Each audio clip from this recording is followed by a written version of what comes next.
You know what I've realized about marketing podcasts? They're all shit.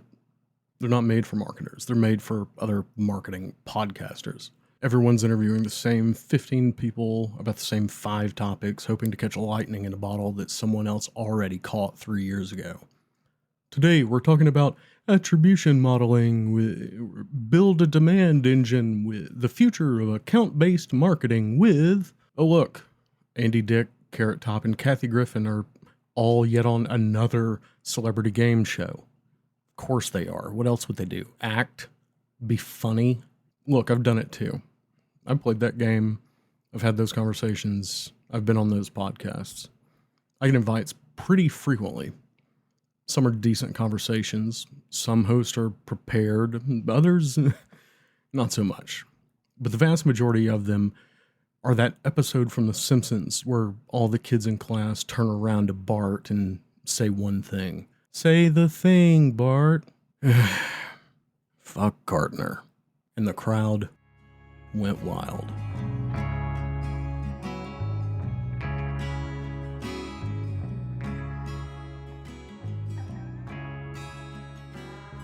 But here's the thing. I used to do something different. I had a podcast called Demand Gen Therapy, and it was exactly what it sounds like. Real conversations, deep shit. Tim Davidson told his audience on LinkedIn that I made him rethink his entire life. Most of my guests actually say I should have been a therapist, because that's what marketing needs, therapy, not tactics or playbooks or any other shit. I cannot tell you how excited I was when I booked Chris Walker as my first guest on Demand Gen Therapy. I thought, okay, awesome. This is my coming of age tale. This is how I enter the spotlight. This is going to be different. It's going to be real. It wasn't.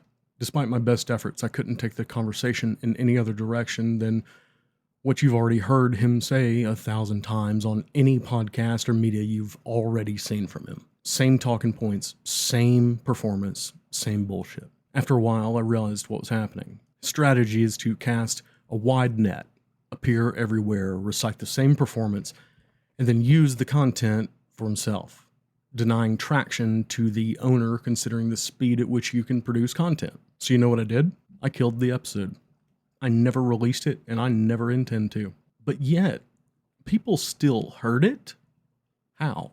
Turns out Chris was actually recording the whole thing on his end without my knowledge, which he then published on his platform before I was even done cutting the video together. I posted about it on LinkedIn and called out the entire system. That was the moment I realized the whole marketing podcast ecosystem was broken. Everyone's just performing their greatest hits for each other while pretending it's education, insight, whatever. But here's what I never said in any of those interviews or any of the ones that I've ever been on. Sometimes I sit in my car after calls and wonder if anything I just said actually mattered. Sometimes I hate marketing so much that I fantasize about deleting everything and becoming anonymous again. We're told that if it doesn't make money, then it doesn't matter. And if it doesn't drive impact, then we should keep tweaking it until it does. But when did the truth stop being its own impact? You can't say that on most marketing podcasts, but you bet your ass I can say it here, because this is the marketing podcast for people that hate marketing podcasts. If that's you, then get ready, because this isn't just my return to form. This is Reach. I'm madly in love with a woman named Elizabeth Grant. You may know her by her stage name, Lana Del Rey. On one hand, some of you may think it's her music, her success, her vibe in the most cliche Tumblr core turned Pinterest quote obsessive way. Alternatively, some of you may think it's the way she smokes cigarettes on stage in a white sundress and chews gum between verses of Summertime Sadness in front of thousands of people listening to her gritty contralto voice that makes my soul yearn for an ethereal, melancholic, single moment of nostalgia that never happened. A look in her dark, tired eyes saying, "Clark, please buy a vintage motorcycle and take me away from all this."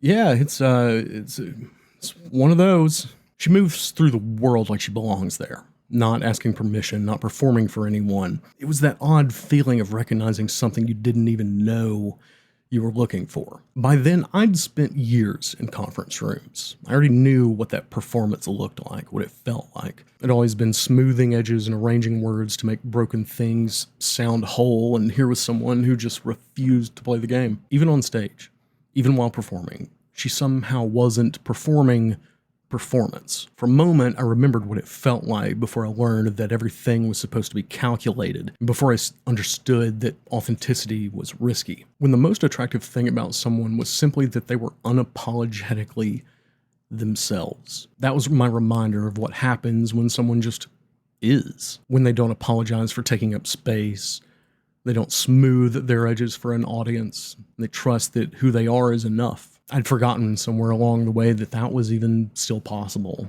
I live about an hour from Shoals, Alabama, home to arguably the most famous recording studio in history, right there on Jackson Way. It's a place where Lana Del Rey recorded a few of her albums, a place where she, after years of playing that part, just vanished. No press release, no record deal drama, nothing. Gone. And where did they find her? Waffle House. The Waffle House in Florence, which is about 20 minutes away from Muscle Shoals, serving coffee. Not eating. Working. Blue shirt, name tag, smoke breaks and all. And after I read that this was happening and considered immediately driving to Florence, for reasons, for the first time in a long time, I understood something that I hadn't been able to articulate. That it's not burnout that I dealt with. It's grief. The kind that only shows up when you realize the thing you gave everything to, whether it be music or marketing or to someone else, was never going to love you back. Florence is a real place, but in my head it became a metaphor for when you almost walked away, when the noise got a little too loud, when you needed to vanish just enough to remember who the hell you actually are. Florence was an escape. It was a rehearsal for leaving, for remembering that if I ever needed to vanish, I could. There was a period, maybe a year, maybe longer, when I told people I was burned out. That's the language we use now, isn't it? Burnout. It's clinical. It's non-threatening. It's socially acceptable. It's the kind of diagnosis your boss can nod at sympathetically without having to actually fucking do anything. They'll let you take a mental health day for burnout. But grief? Grief gets you replaced. Burnout is an industry-sanctioned form of giving up. It is approved, respectable, treatable, but grief is non-compliant. Because grief means that you can see the machine clearly, and once you can see it, you stop pretending that it's worth saving. I told people I was tired and worn down and running on fumes. I just need some time to recharge, I said. It's just the pace. It's not the work. It'd just been a hard year. But that wasn't the truth. Burnout is the safe word we'd use when the truth would get us fired. Burnout implies that the fuel ran out, but I wasn't out of fuel. I was out of willingness to keep lying for people who would rather burn me down than tell the truth. And the longer I used that word, burnout, the more I realized I was letting myself off the hook for admitting what had actually happened. What I really meant is I couldn't keep writing about a product that I didn't believe in. What happened was this. I hadn't fully processed the moment when I stopped believing the people around me actually gave a shit. I wasn't grieving the loss of what marketing had become. I was grieving the possibility that it was ever what I thought it was in the first place. When you're in marketing, when your entire job is to make people feel something, it becomes very, very hard to do your job when the people you're doing it for are emotionally bankrupt. And when you're the one that does care, it's brutal. It's absolutely devastating to your mental health. They wait for permission to leave a system that was never built for them. So they say burnout because I quit lying for a living doesn't look good on a resume. I remember the exact meeting, actually, that changed me. I could walk you through the layout of the room. I'm sure you've been there. Brand colors on the wall, the whiteboard stained faintly with ghosted diagram from a meeting 3 weeks before. Product roadmap had just been updated, and someone from revenue leadership, CRO, whatever, maybe a founder with a sales background, looks across the table and says, "We need the story to feel bigger. Make the launch sound like it's already working. Just get out ahead of it." No one in the room flinched. They all nodded. It was said with such casual ease, as if it were just a small favor, as if the truth was a seasoning you add at the end. I didn't speak. I nodded too. My stomach turned, but I nodded. And that's when I realized it wasn't just this meeting that was broken. It was the entire culture that we were floating around in. It's the entire ecosystem where everybody was smiling while quietly listening to someone ask for a lie. And they didn't think of it that way. They thought of it as alignment, as positioning. Ever heard that before? Sound familiar? Preemptive storytelling. But I know what it was, and so do you. It was erosion. See, when you're good at marketing, I mean really fucking good, people stop protecting you and they start using you. They hand you a problem and they don't want insight. What they're looking for is insulation. They want to use your words to wrap around a half-built product, a premature promise, a political compromise, and make it feel like momentum. They want you to give shape to something that hasn't earned it yet. So you become the fixer, the translator, the one who knows how to tell the story. But no one ever asks what it costs to keep making something sound true when it just isn't. I didn't almost quit because I was tired. I almost quit because I couldn't keep telling myself that I wasn't complicit, that I wasn't slowly turning into someone who smiled while making something hollow look full, and that I wasn't becoming the very thing that I used to hate. And it's not that every company is evil. It's not what I'm saying. It's worse than that. The people I worked for and with were for the most part kind, well-meaning. They were smart people. They didn't think they were asking for something unreasonable or unethical. But that's exactly how erosion works. It doesn't show up as the villain in the main story. It shows up as a smile, as a compliment, as alignment. I used to believe marketing was alchemy. Thanks, Rory. How'd that work out for us? I used to believe that it was this sacred intersection of language and instinct and emotion, the ability to take raw truth and shape it into something unforgettable. The right words at the right moment to the right person, and the world shifts. I believed in that. Still do.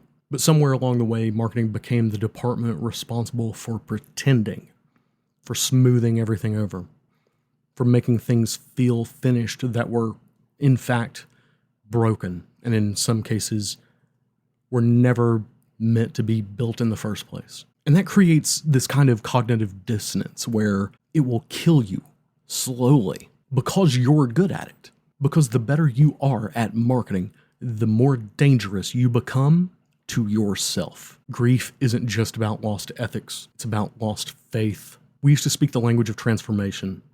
Now we're just translators for what someone else is afraid to say out loud. You start writing things you don't fully believe, but they sound right. You start building narratives that aren't lies exactly, but they're not the truth either. They're what the team needs to hear right now, what sales needs to close this quarter, and what the board wants to hear always. You do it once, then again, and then one day you wake up and you haven't told the truth in months. You've just been arranging mirrors, creating illusions, and performing confidence. And no one sees it. They just keep asking for more because you're so good at what you do.